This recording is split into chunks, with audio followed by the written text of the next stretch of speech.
Em relação à competência no processo penal, a gente tem que lembrar sempre que há uma regra e há exceções. Vejamos, a competência em regra é determinada pelo lugar da infração, seja pela consumação, local onde ocorreu a consumação do crime, ou no caso da tentativa, onde houve a prática do último ato executório. Então, a regra, consumação se dá pelo local da infração, considerado este o local da consumação ou, no caso da tentativa, o local da prática do último ato executório. Agora, preste bastante atenção. Quando não for conhecido o local da infração, como se estabelece a competência? Quando não é conhecido o local da infração, a competência se dá pelo domicílio ou pela residência do réu. É exatamente o que nós temos no quadro. Observe aqui. A regra estabelece que a competência será definida pelo local da infração. Então, a competência será definida pelo lugar da infração. Não sendo, todavia, conhecido o local da infração, o lugar da infração, a competência se dará de forma excepcional por meio do domicílio ou residência do réu. Esse é o raciocínio. Vejamos o que nós temos nos dispositivos subsequentes. Artigo 72 do Código de Processo Penal. Não sendo conhecido o local da infração, a competência será regulada pelo domicílio ou pela residência do réu. É esse o raciocínio. Agora, preste bastante atenção. Artigo 72, parágrafo 1º, estabelece que, se o réu tiver mais de uma residência, a competência firmar-se-á pela prevenção. Então vamos fazer uma breve anotação aqui. Preste atenção, olha. Regra que nós temos, a regra é que a competência será determinada pelo lugar da infração. Não conhecido o local da infração, então, não definido o local da infração, não conhecido o lugar da infração, a competência será firmada levando em conta o domicílio ou a residência do réu. Agora, observando o que há no artigo 72, parágrafo 1º, olha o que se diz. Se o réu tiver mais de uma residência, a competência se estabelece pela prevenção. Então, neste caso, com mais de uma residência,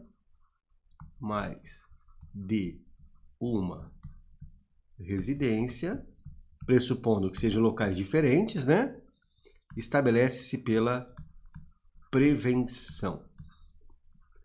A prevenção constitui aqui o último dos instrumentos para a definição de competência, porque, primeiro, competência se define pelo lugar da infração, não sendo conhecido o lugar da infração, define-se pelo domicílio ou residência, havendo mais de uma residência, estabelece-se pela prevenção. Então, aqui a gente precisa conhecer, obviamente, quais são os critérios definidores de competência. O primeiro, lugar da infração. Depois, domicílio ou residência. E, finalmente, a prevenção. São esses os critérios que nós temos que levar em conta neste caso. O artigo 83 trata da definição do que devemos entender como prevenção. Então, vamos observar a redação. Olha, verifica-se a competência por prevenção toda vez que, concorrendo dois ou mais juízes igualmente competentes ou com jurisdição cumulativa, um deles tiver antecedido aos outros na prática de algum ato no processo ou a prática de alguma medida em relação ao fato. Ou seja, aquele que tomou conhecimento em primeiro lugar e tomar conhecimento em sentido formal. Agora vamos observar o artigo 72, parágrafo 2º. Se ele não tiver residência, for ignorado o seu paradeiro, será competente o juiz que primeiro tomar conhecimento do fato. Então, voltemos àquele quadro que nós tínhamos anotado. Se não for conhecida a residência, não conhecida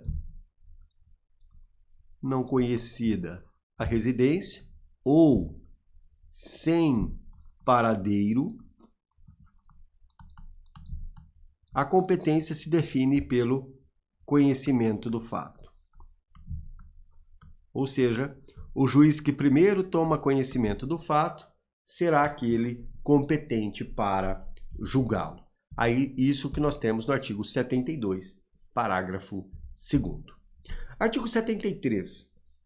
No caso de ação exclusiva, nos casos de exclusiva ação penal privada, o querelante poderá preferir o foro de domicílio ou residência do réu, ainda quando conhecido o local da infração. Então, imaginemos que nós temos aqui um crime de ação penal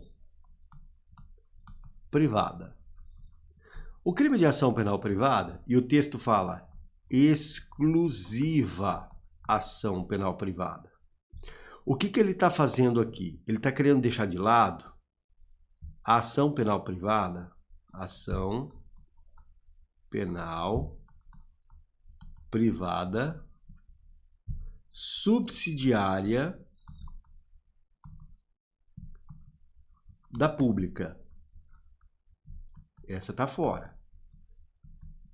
No caso de exclusiva ação penal privada, caberá ao querelante, que é o autor da ação, escolher. Ele que irá escolher.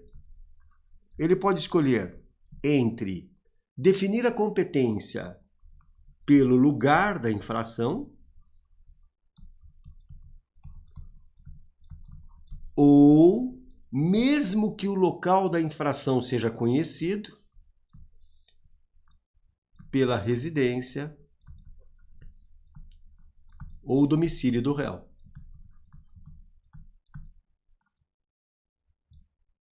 Domicílio do réu. Então, mesmo que conhecido o local da infração, neste caso, cabe ao querelante escolher qual é o foro que ele entende competente. Agora, se estamos diante de uma ação penal privada, subsidiária da pública, a gente não pode esquecer que, na verdade, a ação seria pública. Aí nós vamos aplicar todos aqueles dispositivos que nós vimos anteriormente, as regras anteriores. Local da infração, se não for conhecido domicílio ou residência do réu, se tiver mais de uma residência, por prevenção, se não for conhecida a residência, será competente o juiz que primeiro tomou conhecimento do fato. Então, aqui, quando se fala de ação penal privada exclusiva, nós estamos excluindo, é exatamente isso, a ação penal privada subsidiária da pública. Então, nos crimes de ação penal privada exclusiva, caberá ao querelante, aquele que propõe a ação, escolher como competente o foro do local da infração ou da residência ou domicílio do réu. Portanto, ainda que seja conhecido o local da infração, competência é definida levando em conta a vontade do querelante. Ele pode escolher a residência ou o domicílio do réu. Tá certo? Então vamos lá, vamos na sequência. A competência pela natureza da infração será regulada pelas leis de organização judiciária. Deixa eu dar uma olhada nesse quadro aqui. Deixa eu voltar aqui um pouquinho. Tá, o quadro é leis de organização judiciária. Ficou faltando um trechinho aí, tá? Então a gente vai colocar aqui, eu vou anotar a caneta. Leis de organização judiciária. Então, quando se fala de competência levando em conta a natureza da infração, nós vamos ter a competência definida em leis de organização judiciária. Eu posso ter varas especializadas para tratar de lavagem de capitais, varas especializadas para tratar de crimes contra o sistema financeiro. Então, isso é definido levando em conta o que a lei de organização judiciária nos traz. Agora sim, agora está no quadro todo, agora abriu o quadro todo, olha. A competência em razão da natureza de infração será definida pela lei de organização judiciária, salvo a competência privativa do Tribunal Popular do Júri. Portanto, leis de organização judiciária não podem definir outra competência, por exemplo, para tratar de crimes dolosos contra a vida. Esses crimes são de competência do Tribunal Popular do Júri. Obviamente que eu tenho na Constituição foros por prerrogativa de função, ainda que o crime seja doloso contra a vida. Por exemplo, se um deputado federal comete um homicídio, é possível que eu tenha ali o foro por prerrogativa de função. Isso se tiver a ver com o desempenho da função, né? Compete ao Tribunal do Júri o julgamento dos crimes previstos nos artigos tais, de forma consumada ou tentada. Aqui nós estamos falando dos crimes dolosos contra a vida. Crimes dolosos contra a vida, regra, competência do Tribunal do Júri. Agora, artigo 74, é isso, né? 74, parágrafo 2º. Iniciado o processo perante um juiz, se houver desclassificação para infração de outro, a este será remetido o processo, salvo se mais graduada for a jurisdição do primeiro, que, em tal caso, terá sua competência prorrogada. Então, imaginemos que o processo começa com um magistrado e há a desclassificação. Então, nós tínhamos ali um crime e há a desclassificação para um crime mais simples ou menos grave. Havendo a desclassificação para outra infração, e essa infração é de competência de outro juiz, esse processo será encaminhado ao outro juiz, a menos que aquele que tomou conhecimento da infração no primeiro momento tiver uma competência mais graduada. Aí, neste caso, ele assume aquele processo que era mais simples e que a rigor não era dele, prorrogando, alongando a sua competência. É essa a noção que nós temos aí no artigo 74, parágrafo 2º. Artigo 74, parágrafo 3º.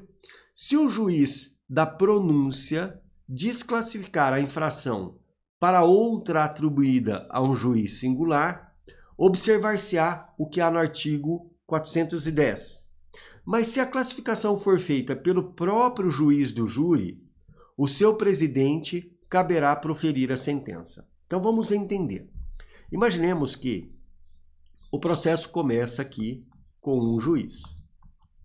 O processo caminha, tenho toda a defesa apresentada, aí chega o momento de proferir a sentença de pronúncia. Na hora que vai proferir a sentença de pronúncia, o juiz fala, olha, não é um crime doloso contra a vida, não foi homicídio tentado, mas sim lesão corporal consumada, que não é de competência do júri. O que faz o juiz da pronúncia? Esse juiz da pronúncia, irá remeter o processo ao juiz competente. Perfeito? Ele encaminha o processo ao magistrado competente. Agora, se a desclassificação for feita pelo próprio tribunal do júri, isto é, depois de ter havido a pronúncia, o processo vai para o tribunal do júri,